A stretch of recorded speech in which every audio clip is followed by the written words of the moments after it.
पिछले क्लास जो है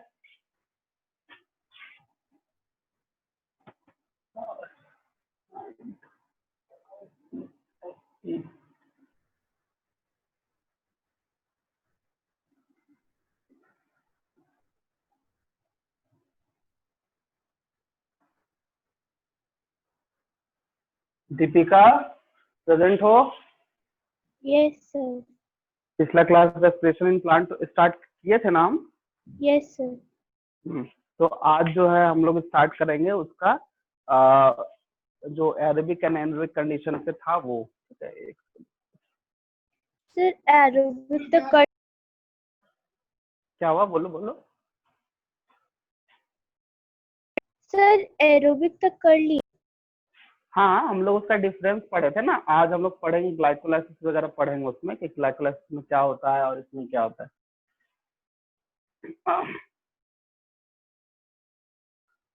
साफ नहीं आ रहा, क्लियर नहीं दिख रहा।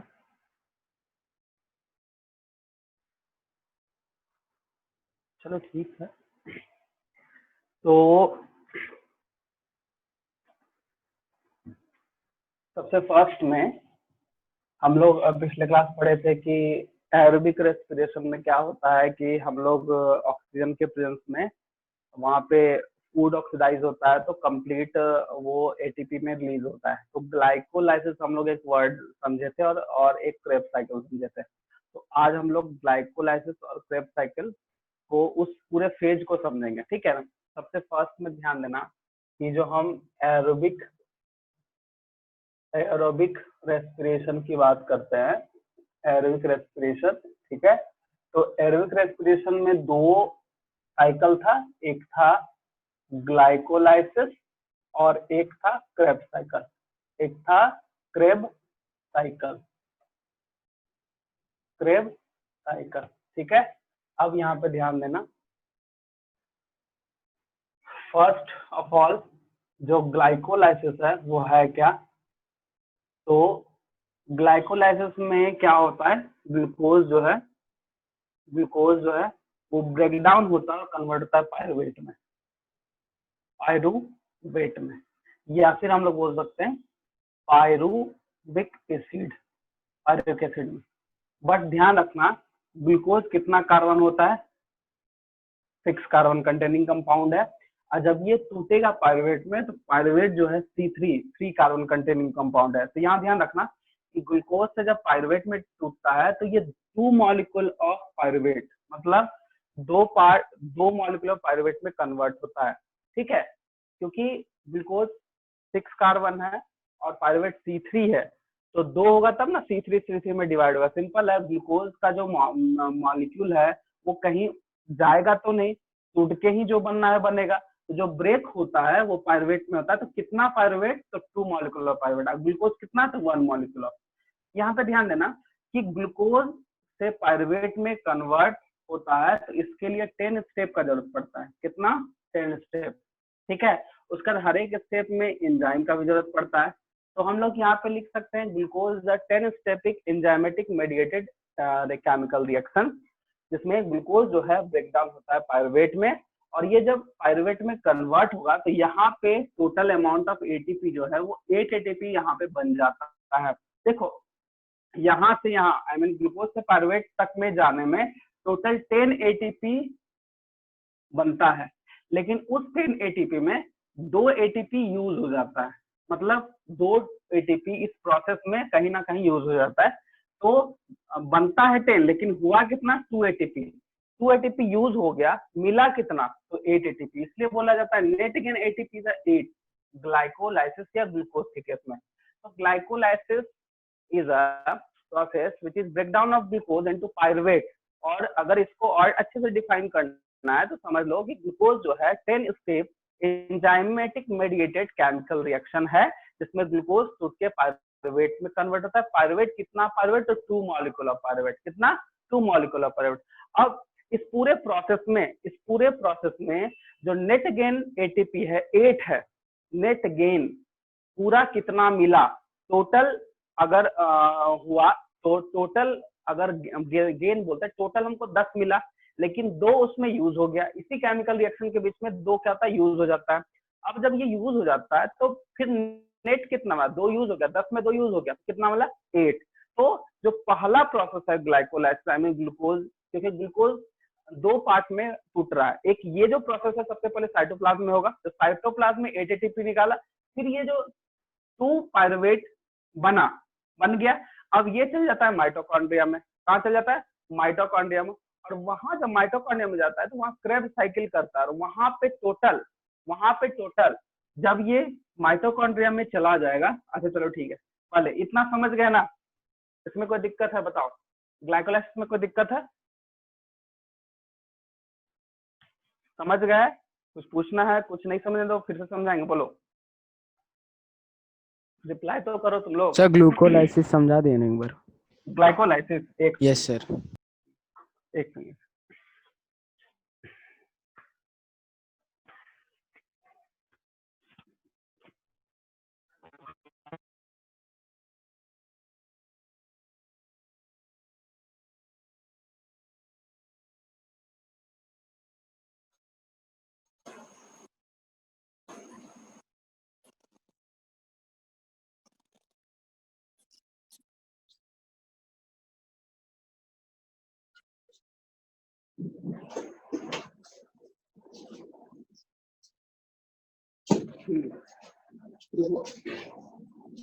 हम लोग पिछले क्लास रेस्पिरेशन पढ़े थे, तो पिछली क्लास में जो रेस्पिरेशन है, रेस्पिरेशन होता क्या है वो ध्यान देना है। रेस्पिरेशन एक ऐसा प्रोसेस है जिसमें फूड का कंप्लीटली ब्रेकडाउन होता है, या फिर हम बोल सकते हैं फूड कंप्लीटली ऑक्सीडाइज होता है और वो एनर्जी में प्रोवाइड करता है, और एनर्जी प्रोड्यूस करता है, वही एनर्जी यूज करते हैं हम लोग, ठीक है, हम लोग या प्लांट हो गया। इसमें इस प्रोसेस में, एनारोबिक प्रोसेस में, जो ग्लूकोज का कंप्लीटली ऑक्सीडाइज होता है, कंप्लीट ऑक्सीडेशन के लिए 2 प्रोसेस है, एक जो पहला पता है ग्लाइकोलाइसिस और दूसरा क्रिप्स। अच्छा ये बोर्ड सही से नहीं दिख रहा है क्या तुम लोग को, ऐसे आ रहा है क्या? हाँ सर। अच्छा एक सेकंड। एक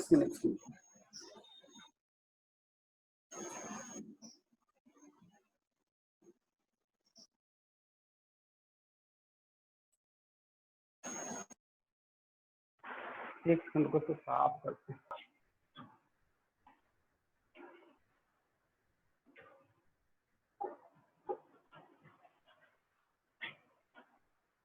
अब बताना तो जैसा होगा।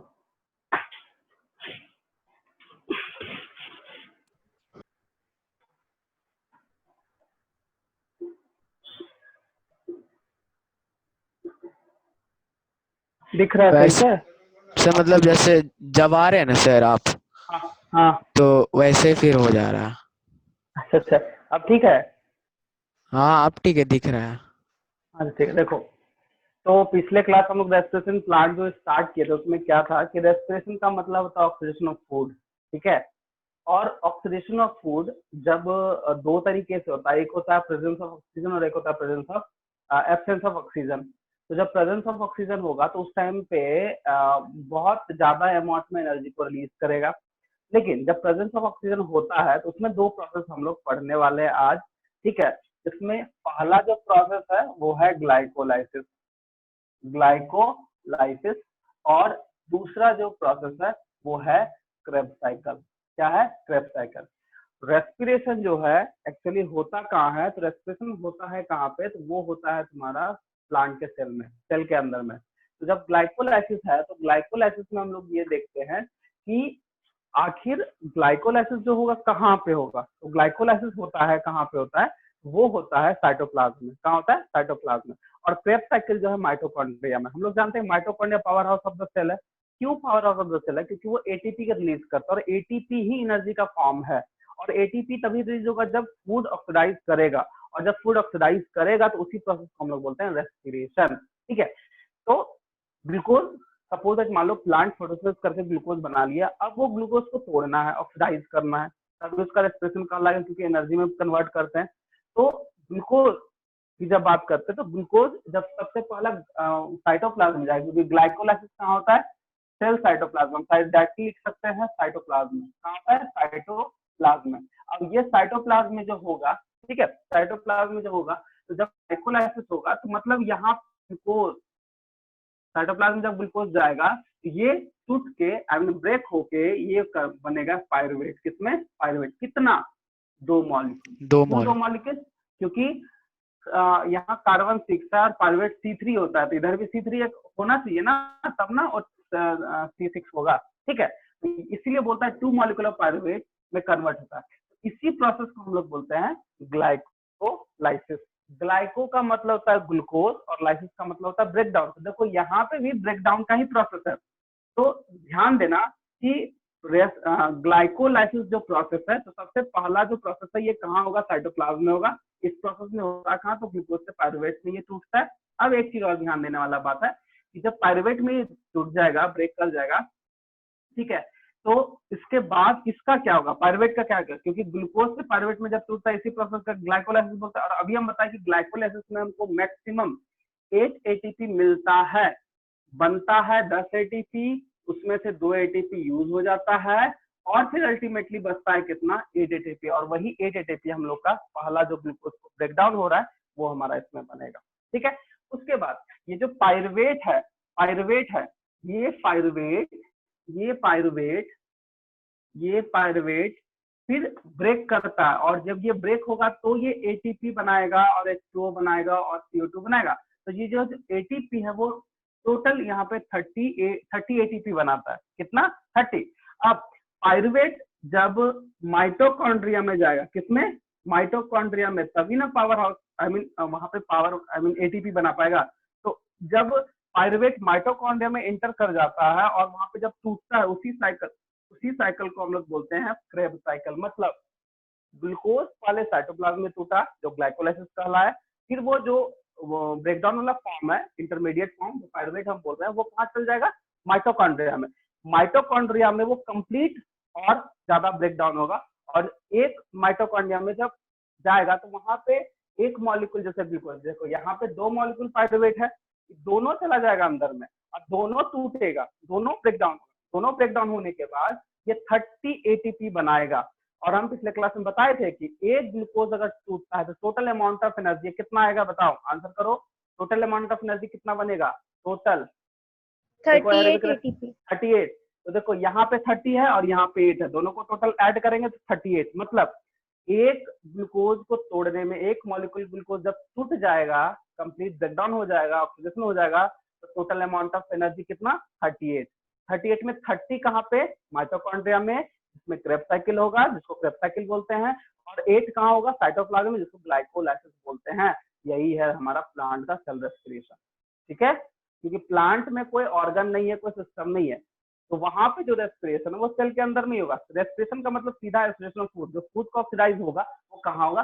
सेल के अंदर में होता है। हम लोग के बॉडी में भी वही काम है, लेकिन हम लोग के बॉडी में रेस्पिरेशन में एक सिस्टम है। मतलब क्यों? क्योंकि देखो प्लांट में के केस में ऑक्सीजन पहुंच जाएगा, डिफ्यूजन वगैरह से पहुंच जाएगा, लेकिन हम लोग के केस में एक वेल डेवलप्ड सिस्टम है जिससे ऑक्सीजन पहुंचाना पड़ता है। जैसे लंग्स में गया, वहां से ब्लड में गया, ब्लड से फिर कहाँ चला गया? सेल के पास चला गया, वहां ऑक्सीजन पहुंचा, माइटोकॉन्ड्रिया में है, वहां सेल के अंदर माइटोकॉन्ड्रिया वगैरह, वहां पे तब करना सर। इसलिए हम लोग के बॉडी में जो है वो रेस्पिरेटरी सिस्टम कहलाता है, लेकिन प्लांट में वो सिस्टम नहीं है और डायरेक्टली वो सेल में ही जाता है, सेल में ही काम करता है। इसलिए वहां पे रेस्पिरेशन प्लांट में सेल रेस्पिरेशन हम लोग समझते हैं। यही है सेल रेस्पिरेशन। समझ में आ गया? बोलो, कोई दिक्कत? अब क्योंकि इसको हम लिखवाएंगे, आज खत्म हो जाएगा, कोई दिक्कत नहीं। No sir. ठीक है, चलो। तो सबसे पहला जो पॉइंट है वो ग्लाइकोलाइसिस। दो ज्यादा बड़ा नहीं लिखाएंगे क्योंकि इसमें 10 स्टेप में जो रिएक्शंस है वो सब नहीं लिखाएंगे हम, बस इसको एक जिसमें मेन चीज है वो हमको लिखाना है। ठीक है, तो सबसे पहला 2 ग्लाइकोलाइसिस है, जो समझा है वही है, बस उसको हम लिखा देते हैं ताकि रिवीजन वगैरह करने में आसानी हो।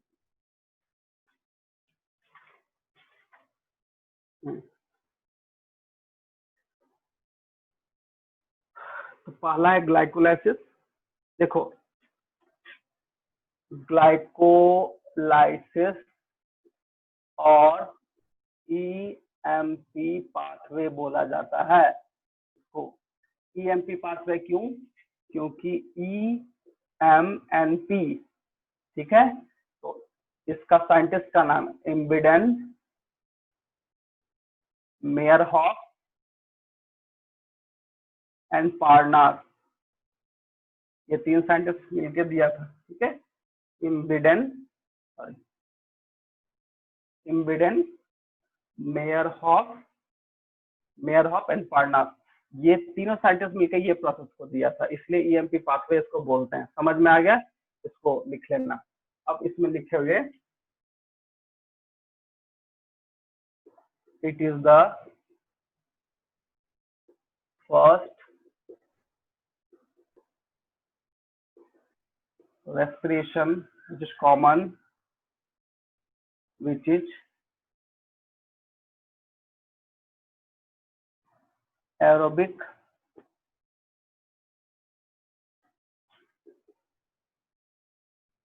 both common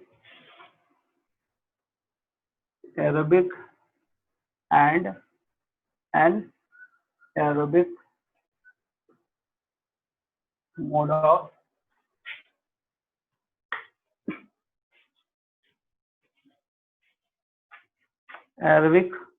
of respiration, ठीक है, पहला चीज। दूसरा है it occurs in cytoplasm, ठीक है।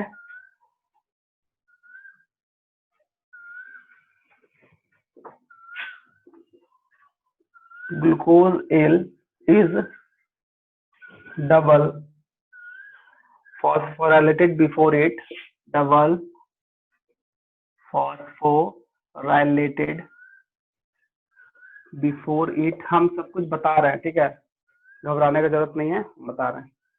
phosphorylated before it undergo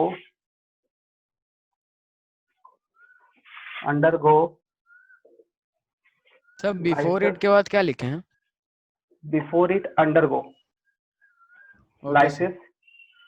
lysis to produce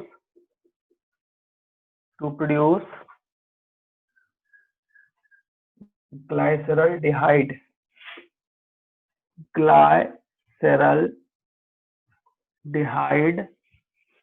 जो C3 कार्बन है, डिहाइड, ठीक है। ये है, देखो इसमें यहाँ पे ध्यान देने वाला बात ये है, एक सेकंड को, इसमें ध्यान देने वाला बात ये है, इसमें ध्यान देने वाला बात क्या समझो, ग्लूकोज जो है यहाँ लिखा है डबल फॉस्फोराइलेटेड। देखो डबल फॉस्फोराइलेटेड क्योंकि जब ग्लूकोज ब्रेक डाउन होता है तो ये बीच में, क्योंकि 10 स्टेप के ही बीच में एक कंपाउंड बनाता है जिसको हम लोग बोलते हैं, क्या बोलते हैं, ग्लाइसरॉल्डिहाइड, ठीक है। ये जो ग्लाइसरॉल्डिहाइड है 2 मॉलिक्यूल में बनेगा, क्योंकि C6 है तो C3 में आया ग्लाइसरॉल्डिहाइड। ग्लाइसरॉल्डिहाइड अल्टीमेटली एनर्जी का फॉर्म करके बनता है पायरुवेट में। तो यहाँ पे लिखा है डबल फॉस्फोराइलेटेड, क्योंकि ग्लूकोज सूत्र रहा है 2 मॉलिक्यूल में, तो दोनों को फॉस्फोराइलेशन करना है, क्योंकि फॉस्फोराइलेशन का मतलब होता है फॉर्मेशन ऑफ एनर्जी। तो जब ये प्रोसेस होगा तो उस टाइम पे जो एनर्जी का फॉर्मेशन होगा तो दोनों 2 मॉलिक्यूल में होगा ना। जैसे सपोज मान लो ग्लूकोज है तो ये 2 मॉलिक्यूल में बना, यहाँ भी ग्लाइसरॉल्डिहाइड है और यहाँ भी ग्लाइसरॉल्डिहाइड है, तो ये C6 है, ये C3 है, तो इधर भी फॉस्फोराइलेशन तो डबल फॉस्फोराइलेशन हुआ। तो ग्लूकोज वही लिखता है कि ये डबल फॉस्फोराइलेशन है, ठीक है। और उसके बाद ये ग्लाइसरॉल्डिहाइड में मतलब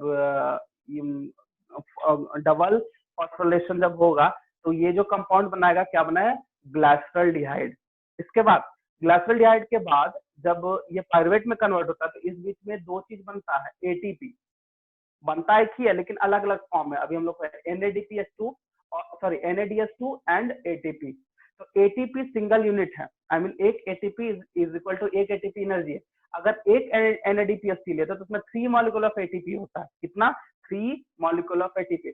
तो NADH2 और ATP के फॉर्म में ही एनर्जी रिलीज होता है।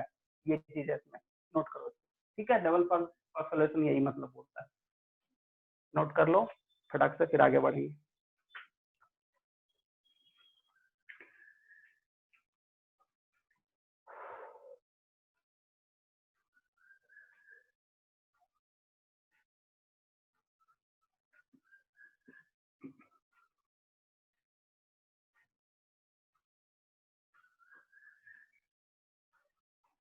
हो गया?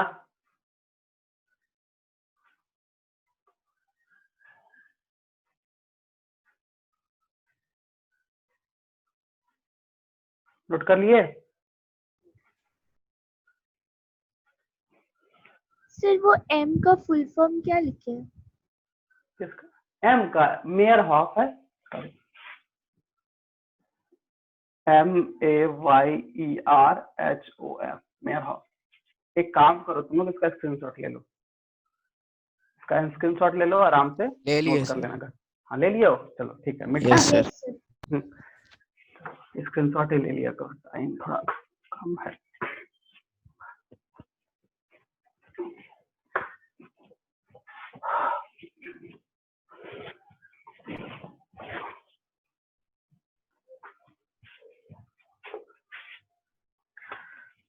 नेक्स्ट जो है, हम तुमको बताए एक NADH2 एंड ATP। तो ATP तो समझ में आ रहा है एनर्जी, लेकिन अगर एक NADH2 रिलीज होता है तो यहाँ पे लिख सकते हो 3 ATP ये देगा, मतलब एक NADH2 है तो 3 ATP वो बना देगा। ठीक है, तो NADH2 and ATP are produced when glyceraldehyde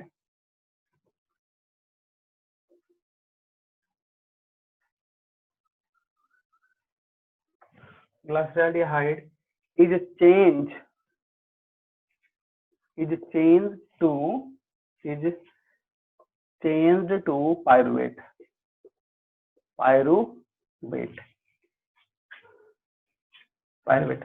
अब इसका हम लोग एक इक्वेशन लिखेंगे, C6H12O6 plus 2ADP plus PI plus 2NAD plus, और यहाँ पे होगा एंजाइम चाहिए, और ये कहाँ हो रहा है? साइटोप्लाज्म में। कहाँ होगा? साइटोप्लाज्म में, इन साइटोप्लाज्म। ठीक है, उसके बाद ये बनेगा 2 molecule of C3H4O3 plus 2ATP plus 2NADH2। ठीक है, 2NADH2।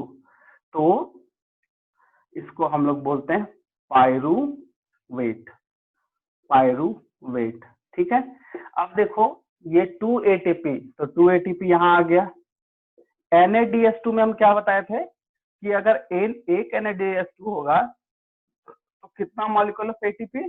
3 ATP, 3 into 2 ATP, तो 2 ATP plus 6 ATP is equal to 8 ATP, और हम ग्लाइकोलाइसिस बताया था ना कि टोटल कितना होगा? 8 होगा। समझ में आ रहा है? बोलो समझ में आ रहा है? यहाँ पे कोई दिक्कत? 2 into 3 होगा, सॉरी 2 into 3 होगा। समझ में आ गया? Yes sir. हाँ, ये हो गया ग्लाइकोलाइसिस। ठीक है, इसको तुम स्क्रीनशॉट लो रख दो, उसके बाद हम लोग क्रेब्स साइकिल में जाएंगे। ले लिए सर। ठीक है, अब हम लोग क्रेब्स साइकिल में जाते हैं। देखो यहाँ पे तुमको ध्यान ये देना है कि साइटोप्लाज्म में ये काम हो गया है, साइटोप्लाज्म में ये काम हो गया है।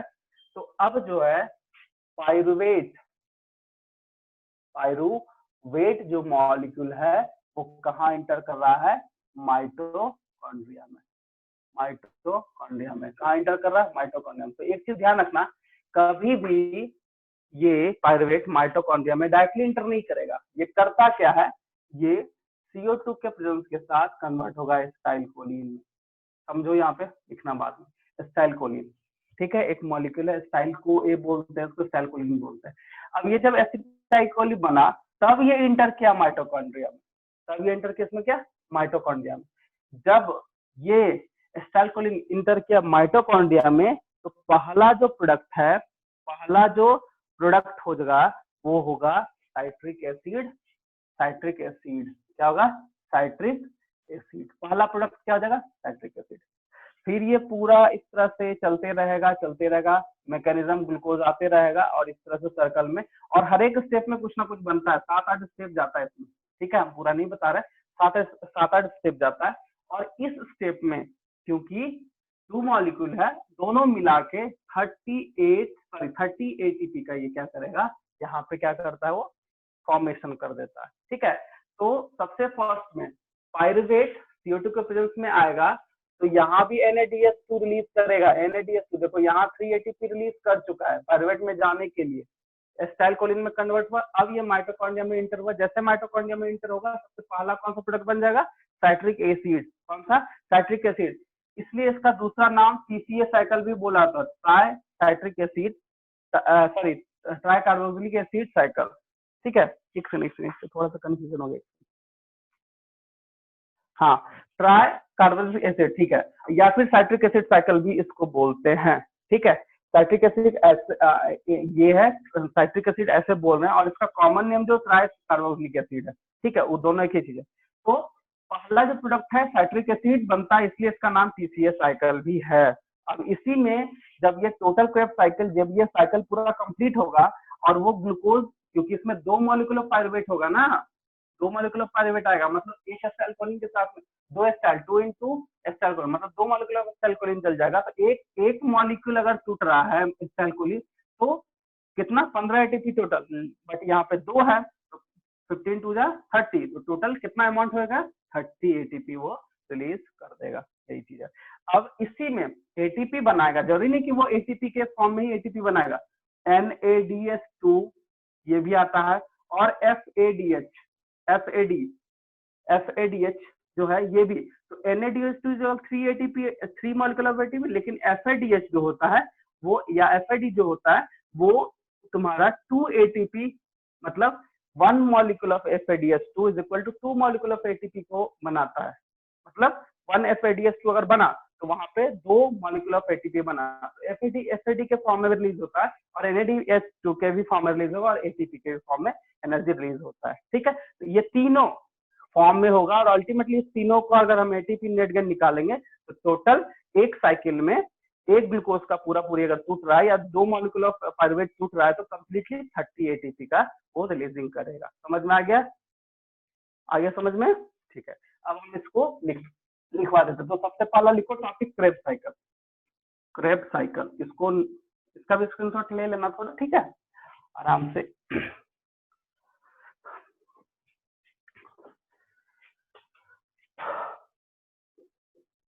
क्रेब्स साइकिल, ठीक है, क्रेब्स साइकिल है,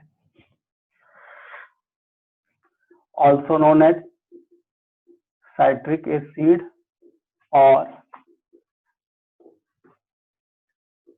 ट्राई कार्बोक्सिलिक एसिड या TCA साइकिल इसको बोलेंगे, ठीक है। पहला point, pyruvic acid pass into the mitochondria, mitochondria में चला जाएगा, ठीक है, किस फॉर्म में, acetyl choline. it undergoes oxidative decarboxylation, to produce, देखो, टू प्रोड्यूस क्या बताया था, एसिटाइल को coenzyme A enters Krebs cycle, क्योंकि इंटर जैसे ही किया तो इसको हम लोग क्या बोल दिए, क्रेब्स साइकिल, ठीक है। मतलब पायरुविक एसिड कन्वर्ट हुआ किसमें, एस्टाइल कोर में, तो उस प्रोसेस को हम लोग यहाँ पे बोलते हैं ऑक्सीडेटिव डीकार्बोक्सिलेशन। यहाँ पे CO2 के प्रेजेंस में होता है तो CO2 रिलीज हो जाता है, ये चीज है, ठीक है। नेक्स्ट है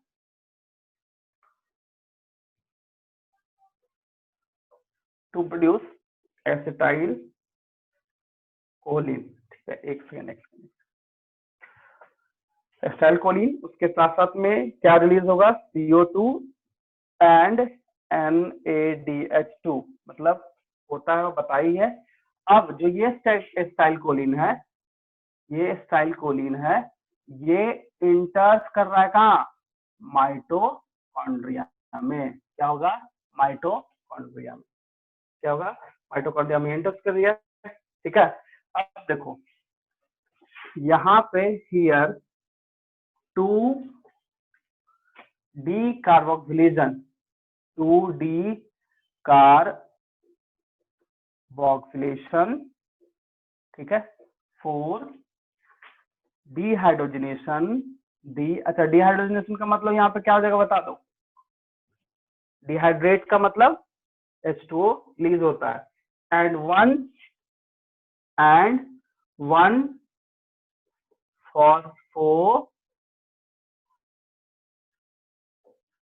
फॉस्फोराइलेशन और ATP सिंथेसिस। देखो फॉस्फोराइलेशन जहां भी वर्ड आता है समझ लेना, फॉस्फोराइलेशन का मतलब ही होता है फॉर्मेशन ऑफ ATP के, जो ATP को बोलते हैं हम लोग, ये फॉस्फोराइलेशन, ठीक है, ये चीज है, समझे।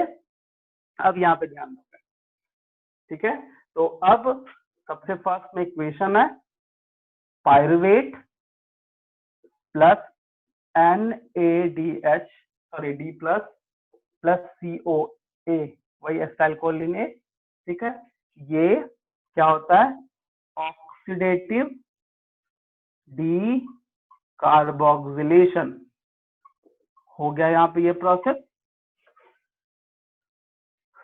इसी को बोलते हैं acetyl CoA plus NADH2 plus CO2, यहाँ पे CO2 रिलीज हो जाएगा, ठीक है। ये बन गया, इसका स्क्रीनशॉट लो फटाक से जल्दी से। Yes sir. हो गया, ठीक है, चलो।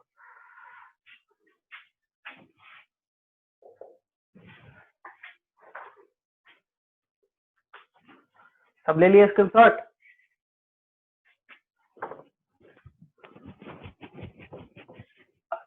यस सर ले। हाँ ठीक है, ठीक है।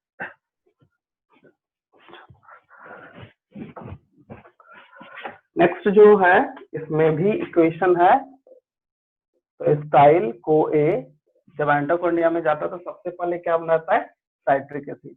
तो यहाँ पे CNAD प्लस लिख रहा है, FAD ये भी बताए क्या होता है, प्लस ADP प्लस CI, ठीक है, यहाँ पे जाएगा एरो। अब ये क्रेब्स साइकिल कहलाएगा, जो COA 3NADH2, देखो 3NADH2, ठीक है। दूसरा FADH2 2CO2 प्लस ATP बनाता है।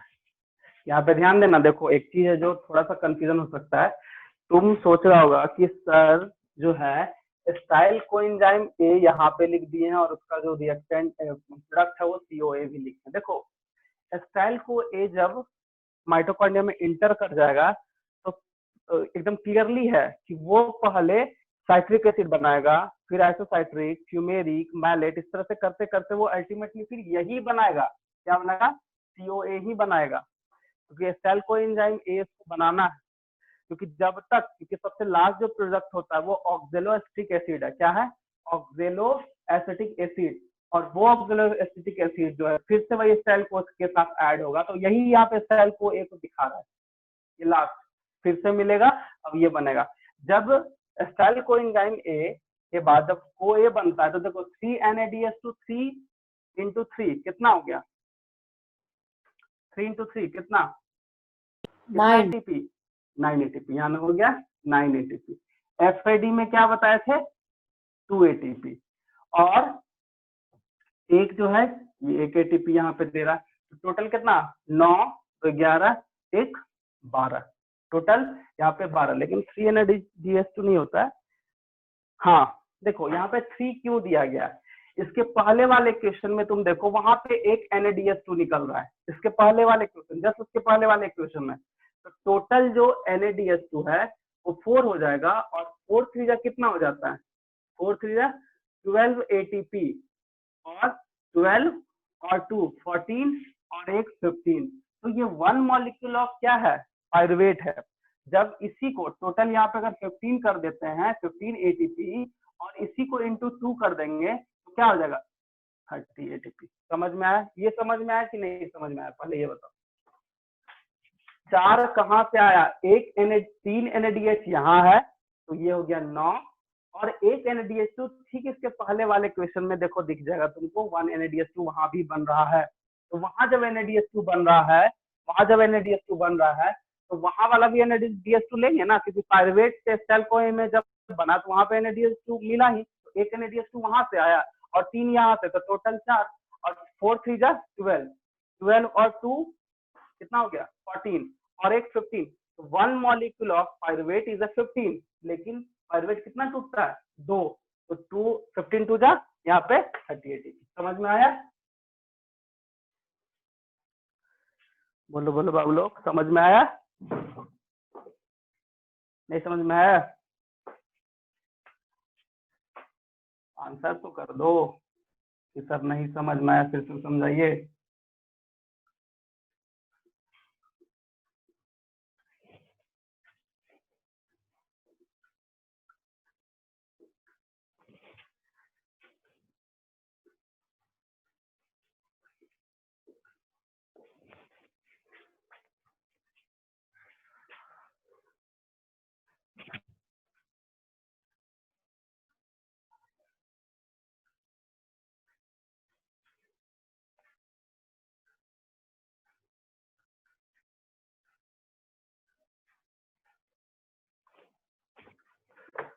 ये उतना जरूरत नहीं है,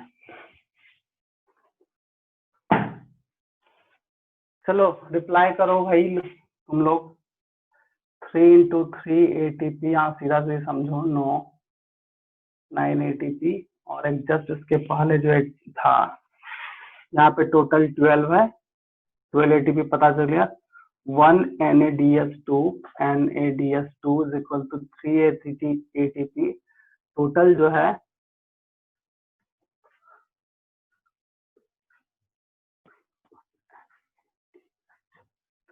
टोटल 15 ATP बनेगा, 1 pyruvate, 2 pyruvate is equal to 15 into 2 30 ATP, तो 1 glucose complete oxidize to provide 30 ATP। ठीक है, ये चीज है, तुम्हारे सामने एक क्वेश्चन वगैरह देख लो। ठीक है, यहाँ पे हम वो ऐड कर दिए हैं, ठीक है, NADH2। चलो बताओ समझ में आया नहीं समझ में आया, साहिल, आयुष, दीपिका, आया सर। समझ में आ गया, समझ में आया कि नहीं समझ में, ठीक है, ये चीज है। इसको स्क्रीनशॉट लो, हम एक फिगर बनाना चाह रहे थे, तुम लोग का एक फिगर है, ठीक है, डायग्राम है, वहां पे एक सर्कल करके होगा, देखो पहला या दूसरा पेज में है, ग्लूकोज टूटता वगैरह है, ठीक है, उसकी वो सारा चीज यहीं पे दिया हुआ, यही चीज को वहां पे वो लिखा है, ठीक है, ये है। और बोलो कुछ, कोई दिक्कत है यहाँ पे, किसी को कुछ पूछना है पूछ सकते हो, ये टॉपिक खत्म हो गया। रेस्पिरेशन प्लांट में यही 2 मैकेनिज्म होता है, ठीक है।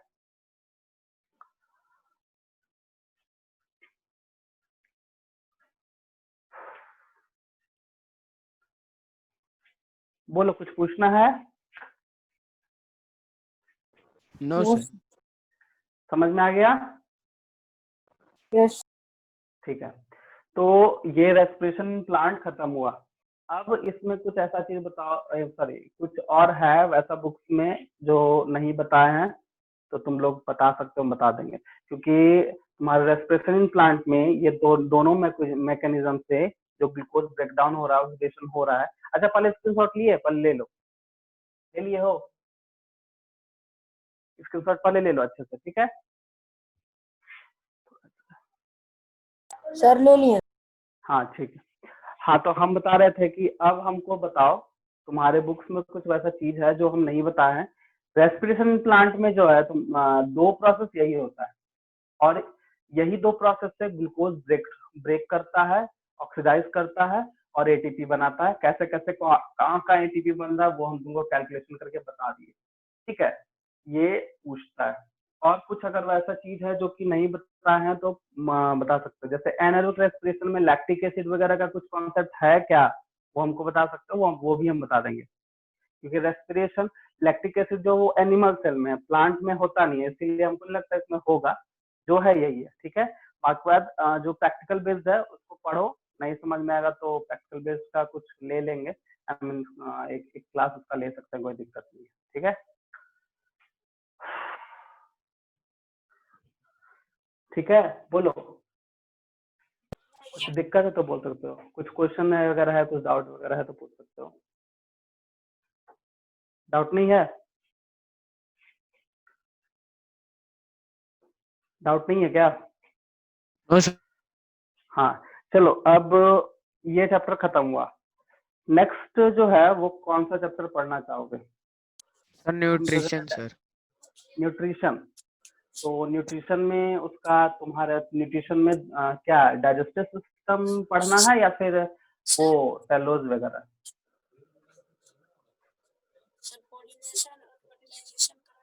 आवाज नहीं आ रहा है किसका, कोऑर्डिनेशन कुछ बोल रहा है, बहुत आवाज हल्का है।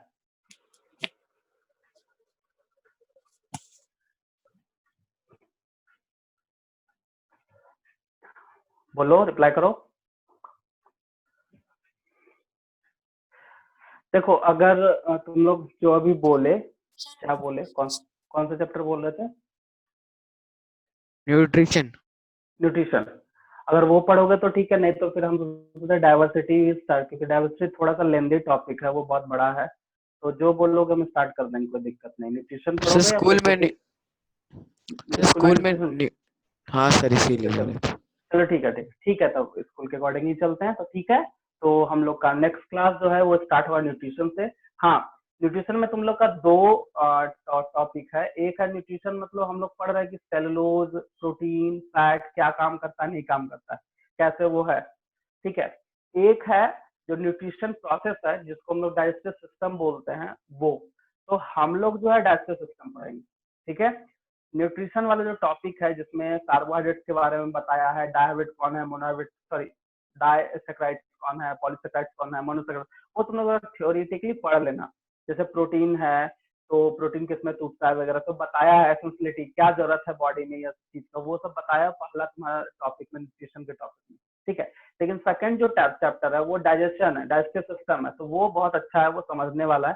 तो हम लोग स्टार्ट करते हैं डाइजेस्टिव सिस्टम में से, या फिर तुम लोग न्यूट्रिशन पढ़ोगे, बताओ। वो सेलोज, स्टार्च वगैरह पढ़ना चाहोगे? क्योंकि उसमें कुछ है नहीं, उसमें बस एग्जांपल वगैरह, जैसे कार्बोहाइड्रेट्स है तो उसमें पॉलीसैकेराइड्स में सेलोज है, स्टार्च है, डाइसैकेराइड्स में माल्टोज है, फ्रुक्टोज है, इस तरह का है, सुक्रोज है, ये सब है। और मोनोसैकेराइड्स में ग्लूकोज है, गैलेक्टोज है, इस तरह का है, एग्जाम्पल वगैरह जो है तुम लोग उसको पढ़ सकते हो, कोई दिक्कत है नहीं, ठीक है। और न्यूट्रिशन पढ़ लेंगे सर। हाँ न्यूट्रिशन पढ़ लेना, हम डाइजेस्टिव सिस्टम इसलिए पढ़ा रहे थे कि वो कॉन्सेप्चुअल है, उसमें बहुत कुछ समझना है, मतलब 80% जो उसमें ना समझना ही है, बस 20% कुछ याद करना है, तो इसलिए हम लोग वो समझेंगे, ठीक है। तो डाइजेस्ट न्यूट्रिशन पढ़ के आना। वैसे क्लास के स्टार्टिंग में न्यूट्रिशन में अगर कुछ प्रॉब्लम होता है तो हम तुम लोग को समझा देंगे, ठीक है। तो न्यूट्रिशन पहले पढ़ के आओ, क्योंकि नेक्स्ट क्लास हम लोग न्यूट्रिशन का डाउट वगैरह कर सकते हैं, करेंगे, उसके बाद हम लोग डाइजेशन में जाएंगे। प्रॉपर वे में जो है हम लोग डाइजेशन का ही क्लास होगा, बट अगर कुछ प्रॉब्लम होता है न्यूट्रिशन में तो बताना, वो हम उसको बता के फिर क्लियर करके फिर आगे चैप्टर में पढ़ेंगे, ठीक है। या नहीं तो तुम लोग का अगर क्लियर हो जाएगा तो डायरेक्टली डाइजेस्टिव सिस्टम में आ जाएंगे, है ना, ठीक है। Okay sir. ठीक है। तो एक और काम, ये जो रेस्पिरेशन का चैप्टर हम पढ़ा है इसका एक्सरसाइज जरूर बनाओगे, अगर कुछ नहीं आएगा तो जरूर पूछना, ठीक है। और एक्सरसाइज का जो है वो हम क्वेश्चन मंगवा लेते हैं, देखते हैं मिल जाएगा हमको, कोई इशू नहीं है उसमें, ठीक है। बाकी बात नंबर, क्वेश्चन नंबर बोलना, हम तुमको डिस्कस यहाँ से बता देंगे कहाँ क्या गलती हो रहा है, नहीं गलती हो रहा है, ठीक है। वो चीज है, या जो नहीं समझ में आया, जो नहीं बना एक्सरसाइज, जो क्वेश्चन नंबर वो बताना, वो भी हम डिस्कस कर लेंगे, ठीक है। क्योंकि एक्सरसाइज बनाना बहुत इंपॉर्टेंट है, और उसको बनाओगे तभी तुमको पता चलेगा मेरा क्या कॉन्सेप्ट सही से बना है, ठीक है, ठीक है। सो नेक्स्ट क्लास सबसे पहले न्यूट्रिशन को पढ़ के खत्म करोगे, दो अभी एक क्योंकि मे भी सब शायद ट्यूसडे को फिर हो सकता है क्लास तुम लोग का, अभी तो हम नहीं बता सकते क्योंकि थोड़ा सा चेंजिंग हुआ है रूटीन में। तो पहले तुम लोग उसको खत्म करोगे 2 दिन में, फिर डाइजेशन में। तो पहले उसको न्यूट्रिशन को एकदम खत्म करोगे, जो डाउट है पूछ के खत्म करोगे, और इसका एक्सरसाइज बना के रखोगे, ठीक है। जो डाउट है पूछना, मतलब ये दिमाग में रखना कि हमको कंप्लीट करके ही नेक्स्ट चैप्टर में इंटर करना, ठीक है। तो पढ़ने से कोई फायदा नहीं है, कंप्लीट नहीं होगा कोई फायदा नहीं, ठीक है। तो नेक्स्ट क्लास हम लोग डाइजेशन स्टार्ट करेंगे।